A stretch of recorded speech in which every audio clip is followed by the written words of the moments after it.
All right. Something is really loud. That's what it is. Cool beans. Are we recording? Okay, we're recording. It smells. Ooh, 12%. Get lit. Wait, I can't open it. Struggling? I got it. Oh, okay. There we go. Took you long enough. I'm strong. Pretty done. Oh, dang. Oh, crap. Let me, hold on. It smells like alcohol. Shout out to Fish Hippie, Traveling Wines. Thank you. Sponsor us, please.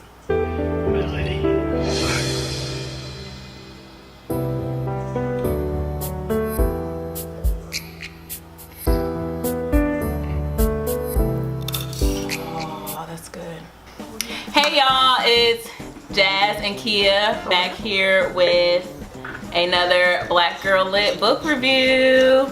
Gang, gang, gang. Gang, gang. Black Girl Lit with their literature. So I'm gonna keep a counter track of how many times we say Black Girl Lit or literature. Literature. Literature, as Jazz said in our last video.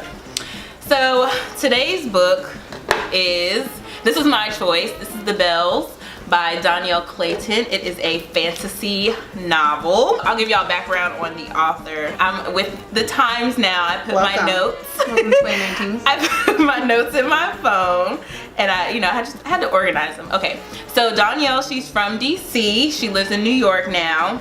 And I'm gonna insert a picture of her. She has this really cute picture on her website. She is so cute. I feel like she's my spirit animal. She went to Wake Forest University. She changed her major from pre-med to English while she was there. She has her MA in Children's Literature, which is a woman after my own heart. Her MFA in Writing for Children, and she taught secondary school. She was a librarian.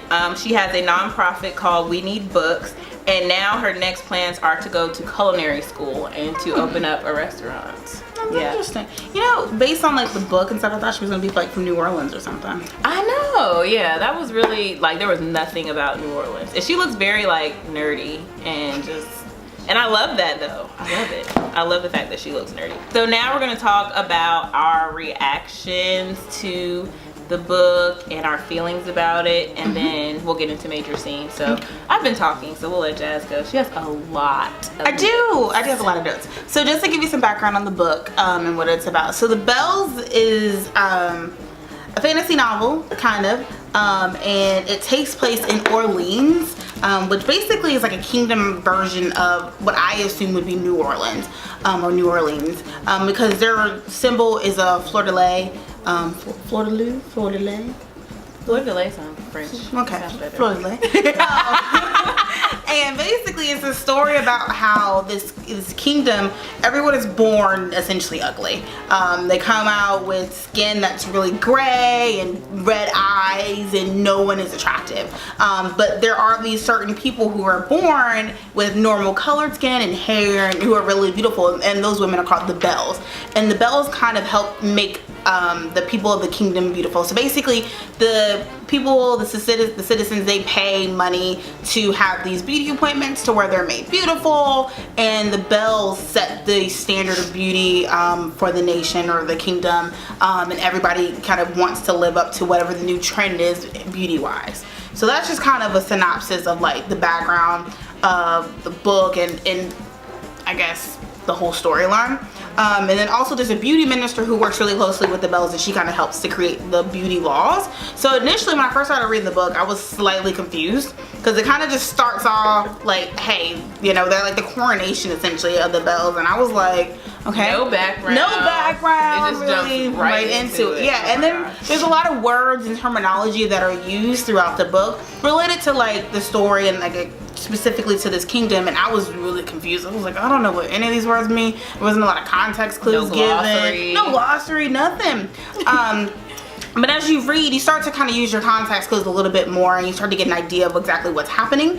And then the book starts to really get like really good. Like definitely towards the end, I kind of was like page turner, like especially at the end. I'm definitely waiting for the sequel to come out. It was a good book. But just some like things that kind of like stuck out to me. So the bells, they all have like what's called arcanas, and there's like I think it's arcanas. That's how I pronounced it. Yeah, I think I pronounced it arcana. The arcana. I don't know because I'm reading in my head. Yeah, so you don't really know how it's supposed to be pronounced. Anywho, and basically this is like they have like 3 little buckets. So like they can control the manner, they can control your aura, and as well as your age. And these levels have to be at a certain point. If the arcana levels get too low, the bell can basically faint, die, won't be able to have her powers anymore. So arcana is basically their powers and how they're able to kind of transform the kingdom and the different citizens, the kings, the queens, and things. And basically what's going on in the book, there's a belle, her name is Camille, and she wants to be what's considered the favorite. And the favorite is someone who's held in high regard, gets to live with the king and the queen, gets to perform the beauty treatments on all the high citizens, and kind of get them transformed however they want to. And throughout the book, she is trying to, 1, become the favorite, 2, maintain her power as the favorite, but then she is faced with a dilemma of, do I do what I'm supposed to do and be the favorite and give in to every wish and whim of the king and the queen, or do I kind of do what may possibly end up killing me or taking away my power because it's for the betterment of the entire kingdom? And that's something that she kind of struggles and faces throughout the book. So I guess, oh yeah, that's my little synopsis of it. It's like Jazz is on it today, you know what I'm okay? saying? I came prepared this time. I wasn't as prepared last time, but I'm prepared now. I feel ill prepared. See, I take my notes after I read. So this time I actually was taking notes throughout the book, like while I was reading. Because last time I felt like I didn't have a lot of notes. I just had questions about how I felt. So this time I was like, well, I want to be more prepared because you had like all these scenes that like were important and stuck out. And I was like, dang, I didn't have no scenes that really stuck out to me. So this time I came prepared, y'all. So I was like, did you delete all my notes? Oh my gosh. See, this is why I write. This is why she's not with the See, that's why I do paper. Maybe we'll have her go back to paper next episode. So when I first started reading the book, it's the same way I felt when I was reading Point. I was like, oh my god, it's starting off slow. And I think that's because they just didn't give us a lot of background information, like you said. A lot of new and unfamiliar vocabulary for me. Hashtag vocabulary. It quickly picked up, and I wrote down that it tickled my fantasy bone. You know, I'm a huge Harry Potter fan, so like I love fantasy. I don't know why, but I really love this book. Like once it started picking up, it really just picked up, and you were just like boom, boom, boom. And the chapters weren't really long. Like there were some points where I would be staying up to like 11:30 at night, like trying to like, okay, I'm gonna stop when I finish this chapter. Oh no, something's happening. Okay, I'm gonna stop when I finish the next chapter. So I do appreciate that. And then also, even with the vocabulary, I did write that I appreciated that Dhonielle thought enough of the reader to be intelligent enough to kind of use context clues and figure everything out. Because, you know, giving the reader that agency instead of saying in parentheses, this is what this means, or like, here's the glossary, turn to this page. So that's my reaction. Next, we're going to talk about major scenes and topics. Okay. A lot. There's a lot of major scenes. So like in the beginning, it kind of starts off kind of like chill, like she said. But there are some major scenes. Like towards the end, like I felt like every scene was a major scene. I know. I was trying not. I was like, let me just pick a couple. Right. I literally like all of the things that I have are like major scenes. So in the beginning, I guess the major scene is like when they're about to do their coronation, their coming out party for the bells. Camille interacts with this man named Augustus. I call him Augustus. That's how I pronounce it in my head. It just has an E on the end. Yeah. Augustus. She meets this man, and it's kind of against the law for bells to have any kind of like illicit interaction with men. They're kind of told that if you go fall in love with a man, you're gonna lose all your powers. The love is gonna poison your blood, all these different things. So she kind of like has this interaction with the man, and kind of intrigues her, interests her. She kind of has like a flirtation relationship, and that kind of continues throughout the book. And then, but come to find out, we find out that he actually a little fraud, and he was sent in to infiltrate and get all up in her head, and basically was snitching, essentially. Right, because all the things that the Bells do are secret, so nobody knows them except for the Dewberry. That's her name. Yeah, the Dewberry family. So they're in charge of like taking care of the Bells before they go to coronation, because they get to be official Bells when they turn 16. So the Dewberry family is in charge of all the secrets, and they know everything. So Camille wasn't supposed to tell all these secrets, but she told him because she thought she trusted him. Like every time she got in contact with Augustus, like her arcana would like tingle and she could feel it rise, and it was like whenever she would perform a beauty treatment, she said. And then also, so another character in the story is Princess Sophia. So she's part of the royal family. The royal family consists of the queen, the king, Princess Sophia, and then Princess Charlotte. Princess Charlotte has been like in essentially a coma for years, and no one really knows what's going on with her. No one can be able to wake her up and stuff, and they're just trying to figure out what's going on with Princess Charlotte. But then you have Princess Sophia, who's younger than Charlotte, who's like prime, ready to take over the kingdom, be queen, should her sister, you know, not recover from whatever her illness is. And Princess Sophia is sadistic. Simply put, she is crazy. She is psychopath. She's manipulative. She is literally the craziest person I have ever read about. Like, and I said I like psychological thrillers, so I think that element really helped me get into this book, because I kind of like those books where there's like that crazy character. And she was definitely that. Like, imagine Amy from Gone Girl, but like in this kind of like kingdom. Bitch was tripping. I've never seen Gone Girl. Maybe y'all can relate to that. It's a good book too, and a good movie. But anywho, she was crazy. She like poisoned people. She wanted to be the most beautiful person in the kingdom, so she was constantly having these crazy procedures done so she could be considered the most beautiful person. Yeah, and she always changed her look. Always change it. And if she deemed that you were a threat or could possibly be seen as more beautiful than her, she found a way to remove that beauty from you, whether having you poisoned, killed. She turned her girl into a pig, essentially. Had Camille turn her into a pig at a party and ridicule in front of people and ridicule her. With no, like, they have a sedative that they call Bell Rose tea, which like numbs you from all the pain or whatever. And they didn't, and Sophia didn't give it to the girl. Just let her go through and get her nose turned into a pig snout, and told all the other Bells to not fix her, so she could go continue through the rest of her life with a pig snout. And that like went against what the Bells' powers were for. Yes, their powers are supposed to be used for good, and you know, Sophia, being the crazy person that she is, did it just out of pure spite and anger, because she's just sadistic, like I said. She also tried to kill Camille a couple different times. She set Camille's bed on fire. She poisoned Camille.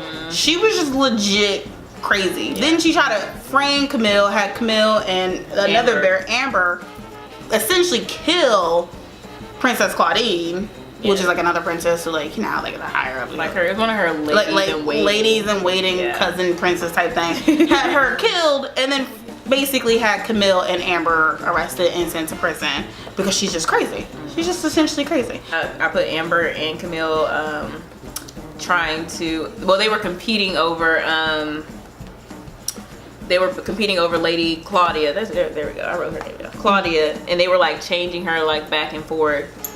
And I didn't pick that scene because, you know, she died. But like Amber was just so intent on beating Camille when essentially like they were sisters, and you thought it was a healthy competition, but Amber was just so like obsessed with pleasing the royal family and beating Camille that like essentially she didn't care what she was doing. And I think that's another layer of like, I don't know really if this was one of the themes, but like family competitiveness, because Camille is kind of seen as the one who was the risk taker, the wild child, willing to do whatever she wanted, she would do. Whereas I feel like Amber, people thought she was the most beautiful Belle too. Yeah, and Amber was the one who was really straight laced, followed all the rules. Basically, this was like school. She got 4.0 GPA, did everything right, and you know, for Camille to kind of come in. And another layer was, so when they first chose the favorites, Amber was the first favorite. Yes. And Camille was sent to a tea house, which is basically like a beauty salon where she would just kind of work out of.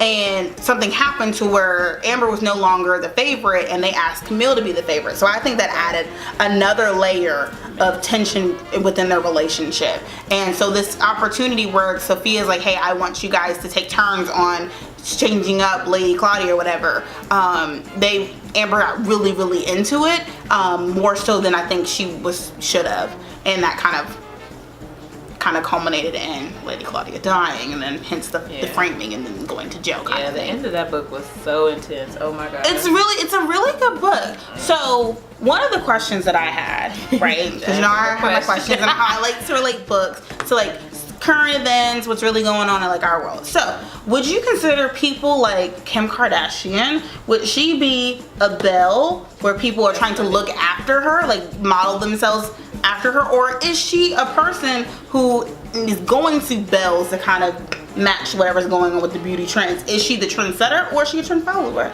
So I wrote like the Bells actually remind me of like social media influencers and like YouTube beauty gurus. Like that's what it brought to mind. There's a lot of conscious, like aware beauty gurus out there, and they don't try to like manipulate people, but I feel like people are attracted to them in that sense. And I think Kim Kardashian could go both ways. Like she could be a Belle setting the trend, and she could be the person like going to the Bells trying to match this whatever societal standards are. Because I actually wrote that in my notes. Like when I was reading, I was like, these remind me of like beauty gurus. Like that's what they are. Because you think about it, on social media, they're in charge of like, well, they're not in charge of, but they control like what we see, what we like, what we use. Like even this lotion that I have, there's this YouTuber, Miss Vaughn, she used it. And I was like, oh, it works for her. Maybe I can use it for me. Granted, it worked, but you know, like they promote products and they get you interested in them. And that's the same thing that the Bells do. Like they have Belle beauty products that they use. They set the standards for like skin color, skin tone, body shape. And I also noted that Camille, she's a more conscious and like kind of self-aware Belle, because when she was in the tea house before she became the favorite, there was a parent who brought their daughter in, and Camille was like, oh, she looks fine, I don't think she needs anything done, like she looks beautiful the way she is. And Camille was all about like, you know, preserving like the natural beauty and not doing anything too extreme. And like there was even a trend of like, I think thin bodies were in, and Camille often mentioned, I think she mentioned this several times in the book, that she wanted to bring back curves and fuller figures because like people were coming in trying to get smaller figures and things like that. So I like the fact that Camille, like even from the jump, she was like socially aware. Even though at first she kind of seemed like she would do anything she could to like be the best and be on top, she was still in the back of her mind like trying to be conscious and be aware and she thought about people rather than just the beauty. When in the book everybody's just obsessed with the beauty aspect. That's what the whole kingdom is kind of based on. And there was a couple like little like notes and things, or like quotes that I remember in the book. I remember someone saying something along the lines of beauty is the most important thing, essentially. There's like, it's basically the whole kingdom is ran on beauty. It's like a hierarchy. People who don't have the money to afford these treatments are the ugly people. They're called the grits. The grits, and the people who are affluent, they can have as many treatments and things as they want, and they kind of set the standard and all this stuff. So it's really interesting to kind of look at, like, because that can relate to how things are now, like you said, with the Instagram influencers, what kind of social media influencers, they kind of set the tone on what is the standard of beauty, and then you have to kind of like ask yourself, is that really how our society should be going? I know they always tell us that beauty's in the eye of the beholder, but like, is that really true?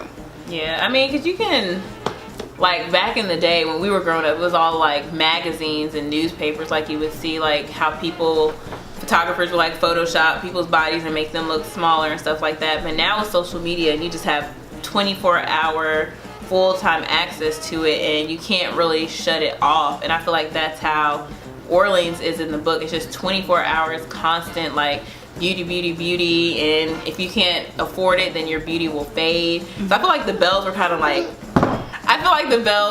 of like plastic surgeons and beauty influencers all wrapped in one, because they could literally like shape people's bones and change their noses. It's crazy. Like my mind doesn't even have the capacity to like imagine everything that was going on in the book, like while they were changing. I felt like so bad. I was like, I just want to see it and visualize it, because I'm such a visual person when I'm reading. Yeah. This book had a lot of messages, a lot of undertones. Another thing I noticed was that there was a lot of extramarital affairs. Oh yes. And homosexual relationships. There was, and it's like, and they're all hidden, kind of. So like the Princess Claudia, she was in a hidden lesbian relationship, and she was trying to hide it from Sophia, because Sophia was trying to get her hooked up with a prince or something. Who I think the prince that she like sued her with was the one that's the scene.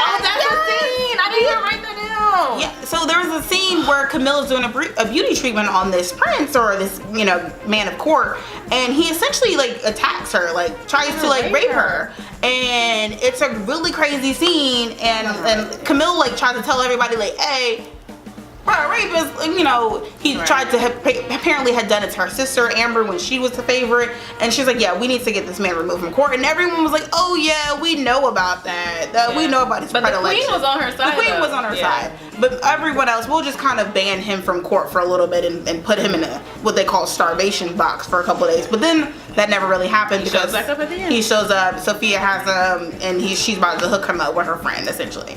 But yeah, there were some crazy scenes in the book, and I found one of the quotes that I was talking about. So one of the quotes says, I don't care if men want me, to be found beautiful by other women is worth more than the affection of any man. That's true. That is true. Life. That's true. Like women dress for women. We don't get dressed for men. No. We get dressed for women. And why do we do that? Not saying that we should dress for men, but why do we dress for other women? Why don't we just dress and look for ourselves? Right. But we do, because like in our mind, it's just how we're set up. We trying to compete with the next person. Mm-hmm. We want to look our best, and we don't want people like talking about us.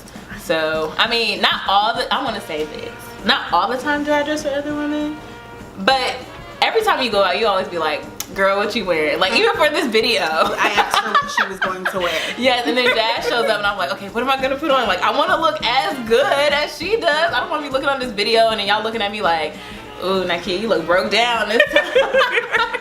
So, that quote is true. I need to put that on my wall or something. That's a good quote. I just have locations, because remember, I have the Kindle. So thug life out here, real books in these streets, Black girl lit. So another thing that I did like about the book was at the end and like the acknowledgement section, where she kind of I tried so hard not to read that before I finished the book. Where she kind of talked about her own personal experiences with body image. And I think one thing that kind of stuck out to me, she had mentioned like in her room there was like a little cubby where she could kind of go through and use it as like a reading nook. Like but Harry Potter. Like Harry Potter living in the cupboard, living under the stairs. But she was able to kind of go in there and use it as a reading note. That's what her parents intended it for. But she ended up covering all the walls with images from magazines of what she thought was beautiful. And she really kind of used that as her model of how she was supposed to look, because that's what society tells her. And she said that she kind of struggled a lot with her own body image. And I think that was really good, because that's something that you can see very prevalent within the book. Is that, are these people really, it's what's the norm, and that's what's happening in the kingdom, and everyone is supposed to go to these people, to the bells, to become what they consider to be beautiful at the time. But that's just essentially everyone is just struggling with their own body image issues. So you should just be happy with who you are, how you look, kind of thing. Right. And I thought that was really good to see that she is really responsible. I think, like in the last book, like Point, she provided resources, but I think that was responsible for Dhonielle to kind of tell her story about body image. Yeah, and Dhonielle kind of just gives you like the meaning for everything. Because I feel like if she didn't have that part, you would still kind of be like, what is going on? But I think it kind of just brings everything together.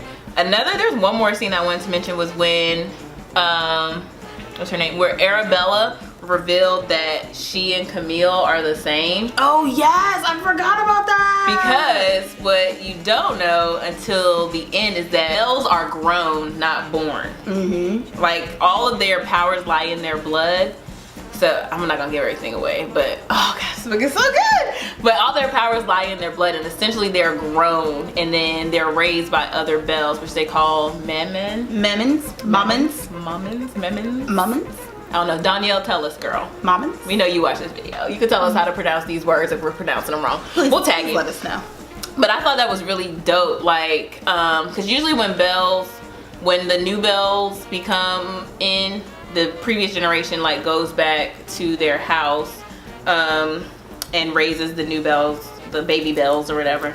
So Arabella actually stayed there with Princess Charlotte. And at the end, when Camille is trying to escape, Arabella takes off her veil because they wear veils, so they're not being compared to the new Bells. These words sound so tangled up. I hope this makes sense. So she takes off her veil, and Camille sees that, oh, she looks just like me. And I just realized there's some foreshadowing of that, because at Camille's coronation, she turns the girl to look just like her. Dhonielle, come on, girl, you better write. Shadowing. Yes. Also, literary elements. I know that she said she wasn't gonna give her stuff away, but spoiler alert! Come to find out, Princess Charlotte's been poisoned the whole time. That's why she been in a coma. And that was another thing, was about Arabella kind of exposing that, and basically we were trying to figure out how can we save her, how can we fix her. And the book was good.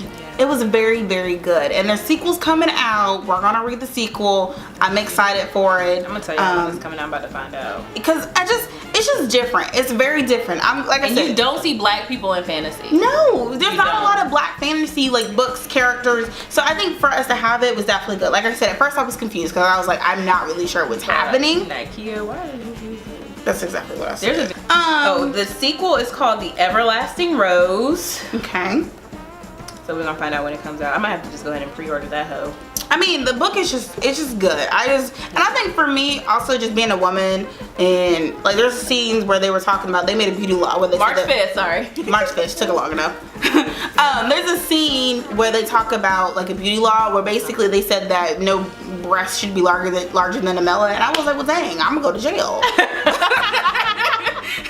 Like, I can't live in that Orleans because, that's not, what kind of law is that? I would have to go to a bell to get mine shrunk down or something. But I honestly just... I fit. Whatever. Whatever, nobody asked you. But to be completely honest with you, I think it was just really good to like understand and see about body image, self-image, finding the beauty within yourself and not feeling like you have to look like someone else or fit some kind of standard or follow some beauty law to be considered beautiful. And then also, I think it also taught you about not taking everything that you see for face value and kind of listening to your own intuition. When something doesn't seem right or feel right, look into that, not just take it and say, oh, it is what it is, but kind of actually investigate, because there's definitely a lot of scenes in there where things just didn't look right or seem right to Camille, and she could have simply just brushed it off, because she could have been like, oh, I'm the favorite, I'm living in the palace, I'm living this lavish life. But she was like, no, I need to figure out what's actually going on here, because somebody's lying, and I need to find out what's going on. So it was really good. I think Camille was like really #woke. Like she was all about like natural. Well, she really gonna have me counting this in this video. I didn't say it that many times this you did video. You said it like 5 times in the beginning of the first one. Well, that's because I think since you said that you were gonna count, I like subconsciously was like, let me not say it so much. But Camille is like #woke, and she's all about like the natural beauty and just preserving the natural frame and not doing any extreme. And one thing I want to say, I was mentioning that we're reading books by African Americans or women of color, and then with characters who are people of color. I was a little bit skeptical about this book because when I started reading it, I realized that they could change their skin tone. Yeah. But you read about Camille, the Bells don't change their look or whatever. What it is what it is. But her skin tone is, it mentions it's a brown skin tone. It goes into detail in there, so you got to read the book to see specifically. But I appreciated that fact, even though I think maybe one of her sisters had like ivory white skin. Yeah, and like red hair or something. Yeah, but I did appreciate the fact that, she was black. And it was hard for me to read her as black because you just don't see black people in fantasy a lot. So I just got to read more fantasy so I can shift my mindset. You know, that's not Dhonielle's fault. That's the beautiful thing though, and this is something I realized after we did the last video where we talked about how Theo and Point didn't read as black. But I think it's because we have this perception of how we think that all black people are supposed to be, and every black person is different. Every black person looks different, every black person acts different. Black is a lot of different things. It's a lot of different shades. You can't tips and ass like more than Girl, me. I don't know, child. I look like a lush. Look, let's take a comparison here. Is it recording? Okay. I look like a lush compared You know, to her. I'm not that far behind you. I would have been right with you, but I'm getting. Oh, see, it's mom life. Ooh, child. Alcohol life. Maybe I didn't eat enough calories today. All right, we done ran our mouths enough about favorite scenes and stuff. Whew. We bumped our guns. It was I mean, like I said, towards the end of the book, everything, there was so many scenes. Like I said, I felt like every scene was a major scene and was important. And I was like, oh, they can't top that. Then they topped it. And I was like, dang. Yeah, it just kept building. So in terms of the rating, so remember we have our rating scale. So we have tipsy, which is not tipsy, I'm sorry. We start with sober, my bad. Which we are not right now. Well, I'm not. That's it, that's probably why I said I'm tipsy. So yeah, so we start with sober, and that's like, then we have buzz. Designated driver. I could just spend the night here. So we have buzzed, then we have tipsy, and then we got lit.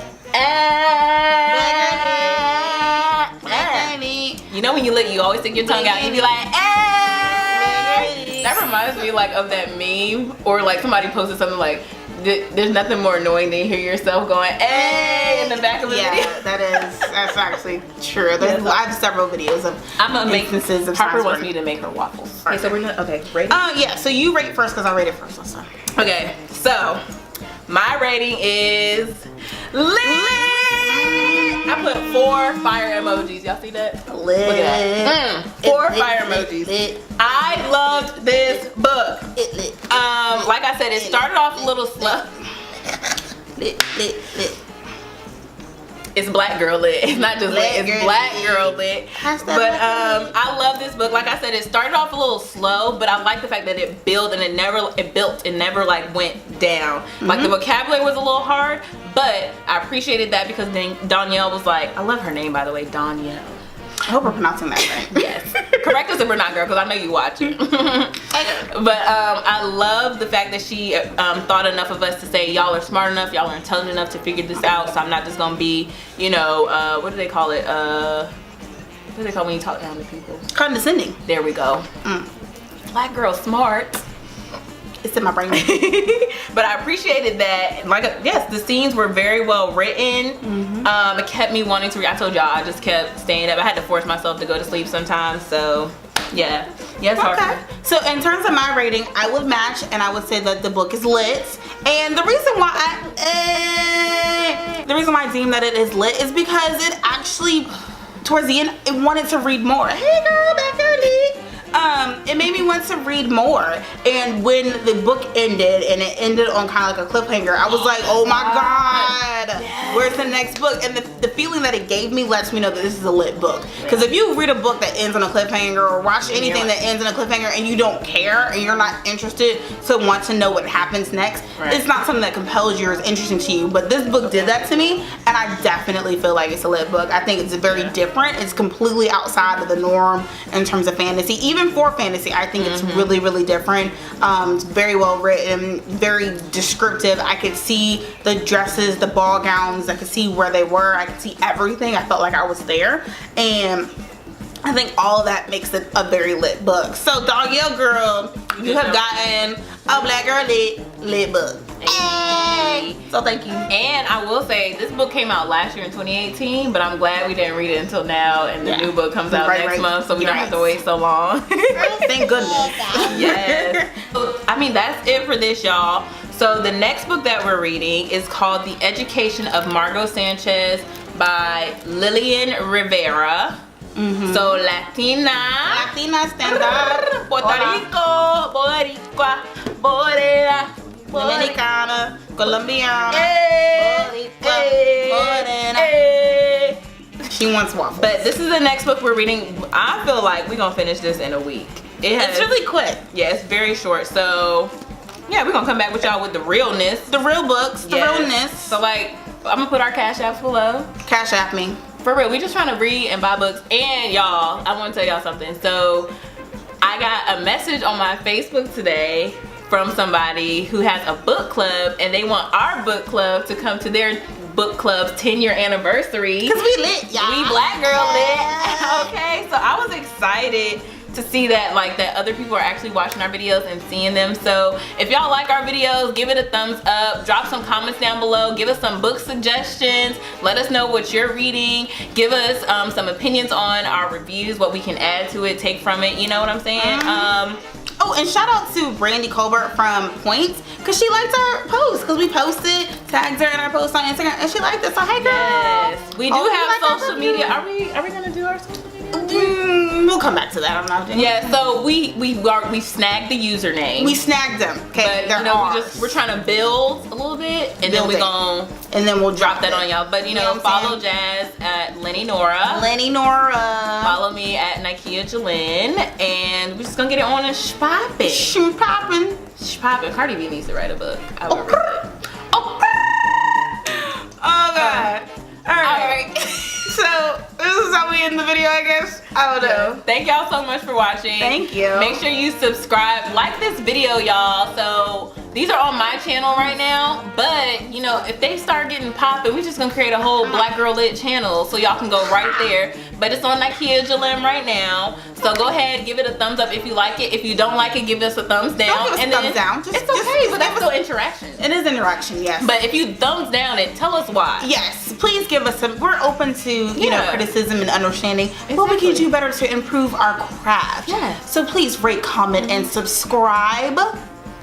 Okay, and you know what? Read, because it's fundamental. Exactly, and stay Black Girl Lit. Stay Black Girl Lit. We'll see y'all in the next one. Bye. Bye.